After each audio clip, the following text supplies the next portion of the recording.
esta semana, Mario, lo habíamos separado para hablar precisamente de los mexicanos que están entronizados en el Salón de la Fama del Boxeo Mundial. Y que son bastantitos, ¿eh? Son bastantes, Mario. Casi 20, son 19, 18 por ahí. Son 19 mexicanos boxeadores que están en el Salón de la Fama y adicionalmente hay 4 que no son boxeadores, pero que son managers y son, por ejemplo, está don José Sulaimán, que fue el presidente del Consejo Mundial de Boxeo. Está un promotor muy, muy famoso, Rafael Mendoza. Fue promotor, después fue escritor. En total, México tiene 23 mexicanos entronizados al Salón de la Fama. Y de eso es de lo que vamos a hablar esta semana. Y como son muchos, Mario, seguramente vamos a dejar pendientes para la próxima semana. Sí. Ya que nos acompañe Chito y el licenciado Mario de la Mora. El primero fue en Mantequilla, Nápoles, ¿no? En el 90. En el 90. Es que el Salón de la Fama, originalmente, Mario, estaba en el Madison Square Garden. Sí. Por ahí había un espacio que ahí estaba el Salón de la Fama. Y en 1990, un exboxeador llamado Carmen Basilio, junto con su sobrino llamado Billy Backus, que por cierto, Billy Backus le ganó a Mantequilla Nápoles. Sí. Bueno, entre ellos dos formaron lo que hoy en día conocemos como el Salón de la Fama Internacional y que está en el estado de Nueva York, en la ciudad de Canastota, en 1990. Ahí fue cuando se fundó. Y bueno, y en 1990 fue cuando se entronizó al primer mexicano. Y ahorita que están tanto de moda los cubanos nacionalizados mexicanos, José Ángel Mantequilla Nápoles, el primer mexicano entronizado en el año de 1990. Este muchacho, ya hablamos de él en semanas pasadas. Él nació en Santiago de Cuba y que debido al nuevo gobierno que entró a imperar en Cuba con Fidel Castro en el año del 62 y que ya no permitió más el boxeo profesional, ningún deporte profesional, pero hablando del boxeo, ahí José Ángel Mantequilla Nápoles tuvo que dejar la isla, la ciudad donde nació, y se vino a México a hacer carrera. Cuando llegó acá tenía 21 peleas y solamente una derrota. Y aquí cuando empezó a tambor batiente, Mario, noqueando a todos sus contrincantes y hasta que finalmente tuvo una gran oportunidad. Lo interesante de Mantequilla Nápoles, él era peso ligero y era también súper ligero y finalmente disputó el título de los pesos welters allá en el Forum de Los Ángeles, en California, y el campeón era Curtis Coates. Ahí fue cuando Mantequilla Nápoles llegó a convertirse en campeón del mundo. Ya se había nacionalizado mexicano. Es por eso que allá en el Salón de la Fama lo consideran como mexicano. Y tuvo grandes combates. Defendió su título en 15 ocasiones. En una de esas, 15 veces defendió el título de peso welter de 147 libras. Tenía un estilo formidable, Mantequilla Nápoles. Por ahí no he sabido con certeza por qué le decían mantequilla. Por ahí he escuchado que dicen que por su forma de boxear tan elegante, despacito, que parecía como cuando metes el cuchillo caliente a la mantequilla. Por otro lado, dicen que su color de piel era de raza negra, brillaba como la mantequilla. Total, no te sé decir. La vez pasada el licenciado de la Mora me dio una versión que no me la sabía y no me puedo acordar cuál era. Licenciado de la Mora, que por qué le decían Mantequilla Nápoles. Una de las cosas que tenía este muchacho, que era muy completo, tenía un arsenal de golpes, y había un golpe que hoy en día casi no se utiliza y que se llama el bolo punch. Oye, ese es como los pitchers que tienen diferentes tipos de lanzamientos, exactamente, ¿no? Mario, exactamente. Sobre todo cuando eres un boxeador que tienes la habilidad de manejar cierto tipo de golpes, utilizas el que conviene para tu adversario. Y así era Mantequilla Nápoles. Hablando del bolo punch, Mario, el bolo punch es idéntico a lo que es el uppercut. El uppercut es el golpe que sale de abajo hacia arriba, pero se le llama bolo punch cuando el boxeador toma más vuelo, o sea, toma más distancia, hace el brazo más hacia atrás y luego después hace lo que es el uppercut. Ese golpe era el que utilizaba Mantequilla Nápoles y era un golpe muy utilizado por otro cubano llamado Kid Gavilán, y era un golpe extraordinario. Ahorita el que lo utiliza es el Canelo Álvarez, y es un golpe que es muy efectivo, sobre todo porque tú haces un movimiento hacia atrás como si te fueras a retirar, pero simplemente tomas impulso. te haces hacia atrás y luego te vienes al frente tirando el bolo punch. Y el bolo punch que utilizaba Mantequilla Nápoles, Mario, lo introdujo en Estados Unidos un peleador filipino llamado Seferino García. Uh-huh. Cuando Seferino García empezó a utilizar ese golpe, todo el mundo quedó sorprendido porque no lo conocían. Y es que en Filipinas, en el idioma tagalo, bolo significa machete. Uh-huh. Un machete. Entonces, cuando tú utilizas el machete para cortar un carrizo o algo, tomas vuelo, ¿verdad? Lo haces hacia atrás. Sí, sí. Entonces, precisamente por eso, al tomar impulso para tirar el uppercut, se le llamó bolo punch. Y Mantequilla era un maestro.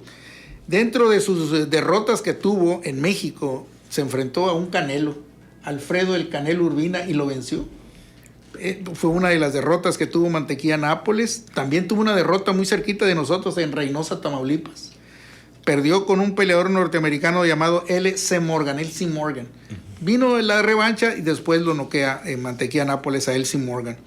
Y una de las grandes derrotas, de las tristezas que tuvimos todos los mexicanos, fue cuando en el 74, fíjate, él era peso ligero, Mario, subió a superligero y no se le daba la oportunidad del título hasta peso welter. Y de peso welter tuvo la osadía de subir hasta peso medio a disputarle el título a Carlos Monzón. En el año de 1974. El argentino Carlos Monzón. El argentino. Nunca subió a peso completo. No, él se quedó... en el peso medio. Sí, se quedó Monzón en peso medio. Inclusive en ese entonces implantó un récord de defensas. Pero cuando se enfrentó a Mantequilla Nápoles, la diferencia en estatura era... muy grande.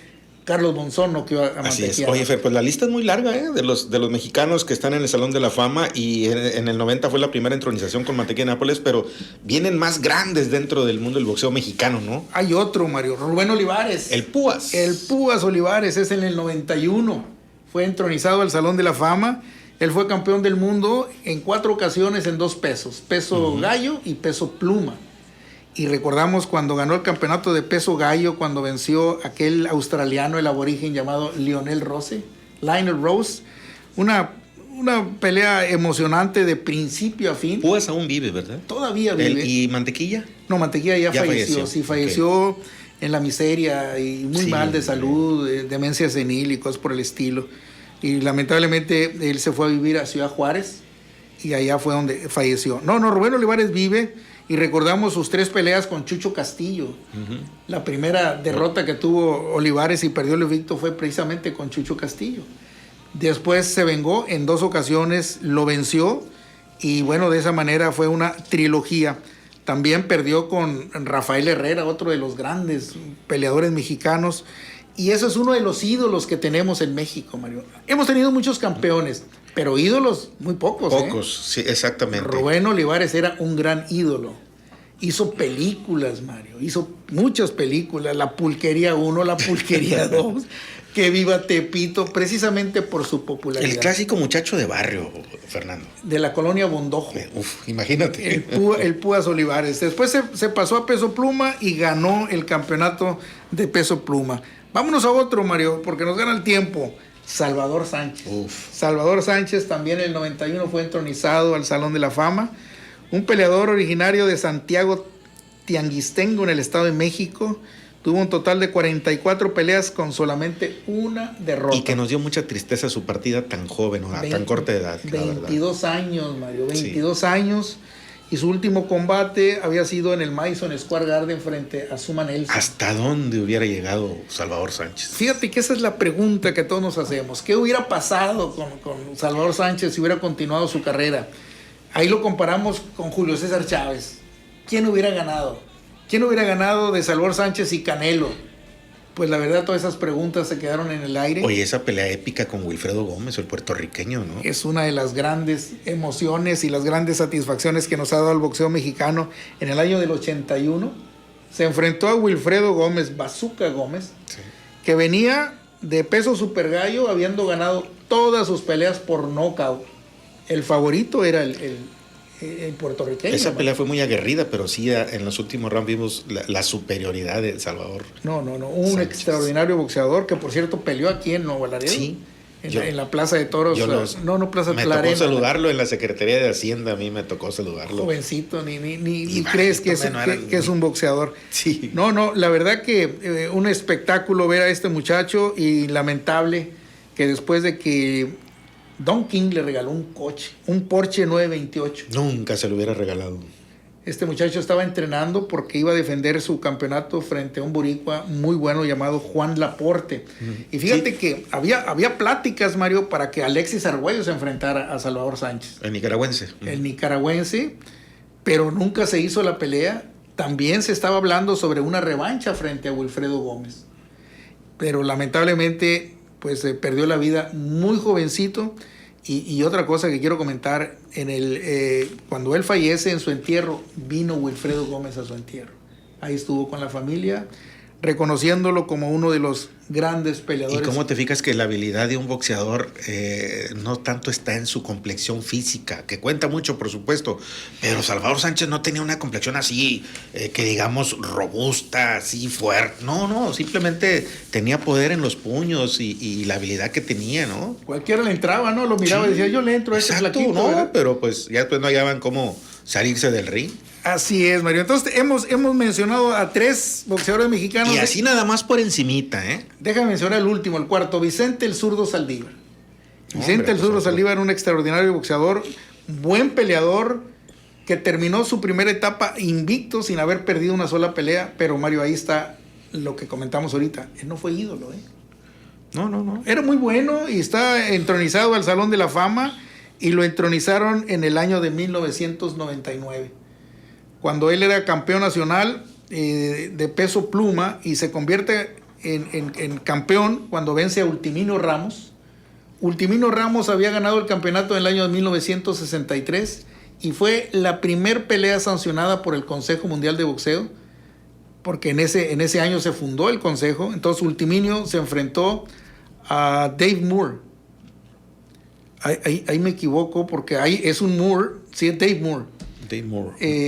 Era el campeón. Chito me ha corregido porque me he equivocado. Es un Moore, pero sí es Dave. Bueno, ahí Ultimino Ramos le ganó el campeonato, y siendo la primera pelea sancionada por el Consejo Mundial de Boxeo.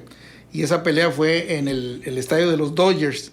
Después Ultimino Ramos defendió el título frente a Vicente Saldívar, del que estamos hablando, y Saldívar noquea a Ultimino Ramos. Que Ultimino también era otro cubano mexicano, ¿eh? Hablando de los cubanos que se nacionalizan, sí, y también está en el Salón de la Fama.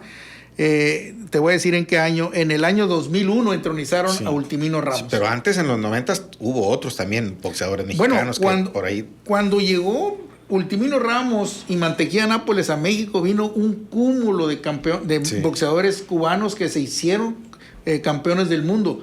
Algunos se quedaron en México y otros y no todos fueron entronizados al Salón de la Fama, porque en el 91 fue Salvador Sánchez, un año después de la entronización de Mantequilla Nápoles, aunque también en ese mismo año del 91, Fernando, tanto Rubén El Púas Olivares como Salvador Sánchez fueron entronizados en el Salón de la Fama. En el mismo año los dos. Y ahorita, bueno, la próxima semana vamos a hablar de los otros, Mario. Afortunadamente hay mucho material y sobre todo para hablar, no nada más, no quisiéramos hablar así por encimita, pero sabemos que la trayectoria es grande y es larga de estos campeonísimos mexicanos que son leyenda en el boxeo mexicano y que todos tuvieron su gloria, sus momentos, y que para eso estás aquí, Fernando, para ilustrarnos, para mencionarnos, incluso hasta a veces hasta con anécdotas, con grandes batallas en el ring, que la verdad nos hace rememorar algunas peleas de las que al menos nosotros las vimos por televisión, ¿verdad? Muchas de ellas yo las vi, Mario. Bueno, de Ultiminio, fíjate que yo vi las últimas peleas, pero sí vi cuando perdió frente a Vicente Saldívar. Uh-huh. Vicente Saldívar, nada más para rematar, Mario, él tuvo una primera etapa como campeón del mundo. Sí. Primero lo defendió frente a Raúl Rojas, Floyd Robertson, Mitsunori Seki en 2 ocasiones y Howard Winston en 3 ocasiones. Y en la tercera ocasión que lo defendió, de una manera sorpresiva, dijo que se retiraba. Se retiró del boxeo para sorpresa de muchos, pero después regresó. Hace una pelea con José Legrá de eliminatoria y la gana Vicente Saldívar, y va a Australia y la gana ante Johnny Famechon. Y ahí se convierte en campeón mundial por segunda ocasión. Viene a México y pierde el campeonato frente a Kuniaki Chiba. Nadie es profeta en su tierra a veces, ¿no? Así es. Y ese es uno de los grandes. Murió muy joven, lamentablemente, pero Vicente Saldívar es otro de los mexicanos que ha sido inducido Pues hay mucho, al Salón de la Fama, Mario. hay mucha tarea.